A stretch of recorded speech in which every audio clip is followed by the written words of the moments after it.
Bonjour à tous, Ludovic Leclerc, votre analyste pour BankInvestor.be. Voici la mise à jour en vidéo de mon avis concernant les indices boursiers. Alors, analyse qui se fera pour la semaine du 11 septembre 2017 sur le CAC 40, le DAX 30 et le S&P 500.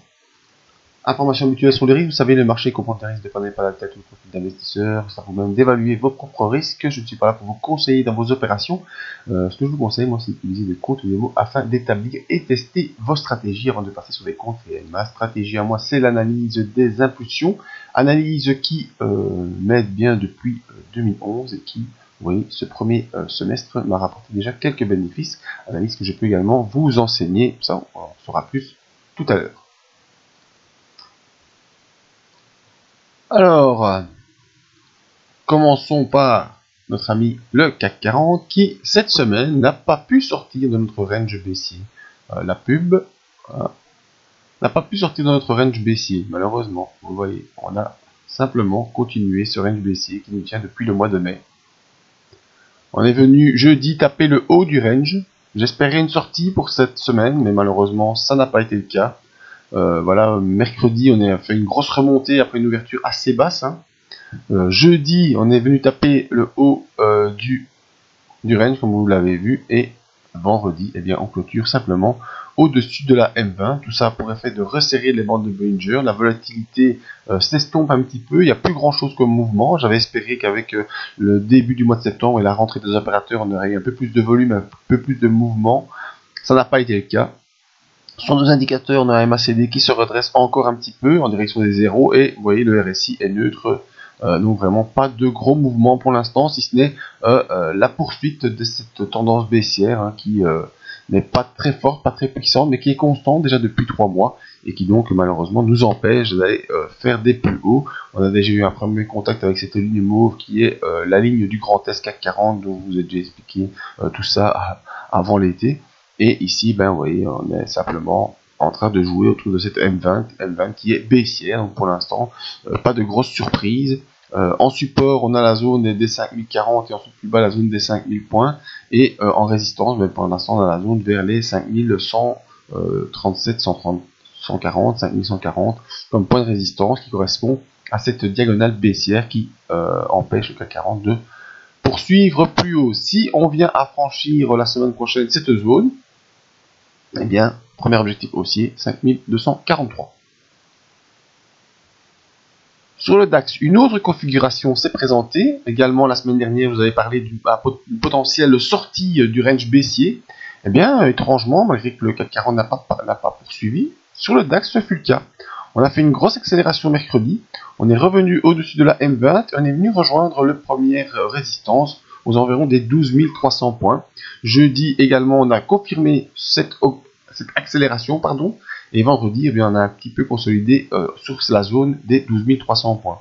Ce qui est bien, c'est qu'on est revenu au-dessus de la M20, on est donc sorti de ce range baissier, passage au-dessus de la M20, bande de Bollinger qui s'ouvre par le haut. Au niveau des indicateurs, je vous avais signalé la poursuite haussière du MACD, et tout ça avait été anticipé par quoi? Par ce non-croisement baissier. Vous avez dit, une fois qu'il y a un non-croisement baissier sur les MACD, généralement ça accélère derrière, ce fut le cas, bel exemple technique. Pour l'instant, le RSI reste dans la zone entre 40 et 60, pas de grosse accélération haussière à attendre. Donc on va surveiller la semaine prochaine le DAX sur les 12 300 points, voir si on peut confirmer le passage de cette zone, et si on arrive à confirmer le passage de cette zone du DAX au-dessus des 2300 points, eh bien c'est bien simple, il faudra viser les 12 530 points. Maintenant, il n'est pas exclu d'avoir un petit pullback sur la M20, après cette accélération, dans cette zone-ci, nous avons des 12 200 points, parce que la M20 va continuer à osciller, et ensuite, peut-être qu'il faudra ça avant d'avoir un nouveau passage des 12 300 pour rejoindre les 12 533 points. En tout cas, sur le DAX, la sortie du range baissier qui dure depuis le mois de juin sur le DAX, depuis le mois de juin, eh bien, ça a été fait. Voilà, on est sorti du range baissier. Espérons que maintenant que techniquement, on va pouvoir franchir les 12 300 points, ou peut-être qu'on va latéraliser dans cette zone. Est-ce que j'espère pas trop, parce que j'aime pas pour ça quand ça latéralise. Moi, je préfère des impulsions, que ce soit haussières ou baissières, mais enfin, c'est plus facile à suivre que des bêtes latéralisation où on doit faire des allers-retours incessants. Ça me fatigue. Donc voilà, sur le DAX, accélération au-dessus des 12 300, direction 12 533 points. On pourrait peut-être consolider un petit peu début de semaine, rejoindre la M20 avant de réaccélérer à la hausse. Alors maintenant, vous savez, mon préféré, le maître du jeu, à mon avis, c'est le SP500. Et le SP500, mais cette semaine, il n'a pas fait grand-chose. Hein. Donc j'avais espéré, en voyant ce contact avec les 2479 points, qu'on aurait pu une nouvelle fois accélérer à la hausse. Bah, cette semaine, ça n'a pas été le cas. Et pour cause, l'ouragan Irma, qui a déjà, vous savez, frappé les îles françaises, qui, à l'heure où je vous parle, samedi 11h, est en train de ravager Cuba. Se dirige doucement vers la Floride et donc potentiellement c'est ça qui ralentit un peu les opérateurs et les opérations qui attendent de voir la venue de cet ouragan majeur qui est un des plus forts historiquement depuis que l'homme mesure ces choses. Et bien c'est un des plus puissants, même si pas le plus puissant qu'on ait jamais connu.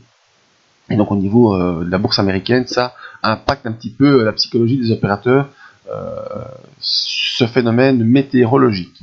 Donc pour l'instant, le SP500 reste malgré tout au-dessus de sa M20, dans un début d'impulsion qui était parti vers la fin du mois d'août. On reste au-dessus de la M20, avec des indicateurs qui se redressent bien. Le MACD est installé maintenant au-dessus de 0, même si on voit qu'il consolide un petit peu suite à cette semaine qui était assez flat. Et le RSI est entre 60 et 40, donc pas de grosse impulsion haussière ou baissière. Donc espérons que cet ouragan ne fasse pas trop de dégâts, pas trop de morts, pas trop de ravages. Surtout pas trop de morts. Au niveau ravage, c'est pas grave, on reconstruit, c'est reparti mon kiki, mais espérons que ça fasse pas trop de morts et qu'ensuite, eh bien, on puisse avoir l'horizon dégagé pour franchir la zone des 2500 points, 2479 sur le SP500, avec de nouveaux objectifs à la hausse. Vous voyez, toujours plus haut, toujours plus haut. Voilà, en résumé, sur le SP500, on a latéralisé, on attend.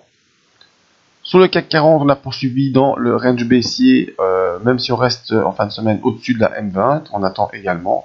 Et seul signal positif cette semaine, c'est le DAX qui a pu sortir de son range baissier avec potentiellement des nouveaux plus hauts à venir.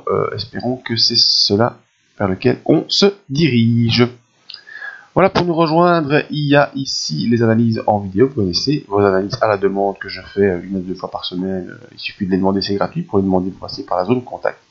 Et la zone membre, toujours en promotion jusqu'à la fin de l'année. Hein. Vous venez ici, vous aurez une promo pour nous suivre jusqu'à la fin de l'année. Et vous aurez droit à quoi? Par exemple, voilà, j'ai choisi. Le 1er septembre, je vous ai proposé, en tout cas aux abonnés, vous avez reçu cette alerte. Alerte sur le marché US, où j'explique un petit peu la tendance, machin. Je vous choisis mon action, je vous donne un lien vers le graphique de cette action. Ici, il y avait AbbVie. AbbVie que je vous ai désigné comme un potentiel gagnant avec un premier objectif à 5,7%. Clairement, c'est pas très important, mais on travaille par palier, vous le savez. Et quand vous regardez comment c'est à évoluer AbbVie cette semaine, bien voilà. Le jour de l'alerte, on a pris 0,16%, pas énorme. Lundi, moins 0,23. Ensuite, ça a fait qu'accélérer. Mardi, plus 2,39. Mercredi, non, pardon, je raconte n'importe quoi. Il y a eu un jour férié aux États-Unis, c'est pour ça. Donc c'était mardi, moins 0,23. Mercredi, plus 2,39. Jeudi plus 6,14 et vendredi plus 4,35, ce qui nous donne ce genre de graphique. Notre alerte était ici, on est maintenant là-bas, on a gagné plus de 13% en une semaine. Donc si vous voulez pouvoir suivre ce genre d'alerte, n'hésitez pas à nous rejoindre, la promo est ici et vous avez en plus une vidéo, non un live de formation qui est exécuté à des dates prédéterminées, vous êtes averti par mail. Donc voilà, toutes les infos sont là, les formations si vous voulez des formations, vos avis si vous voulez les avis que j'ai déjà reçus, que ce soit des professionnels ou particuliers, les soirées investisseurs en Belgique et la gestion privée si ça vous intéresse, je peux faire ça pour vous aussi via AXA Bank. Merci à tous, amen.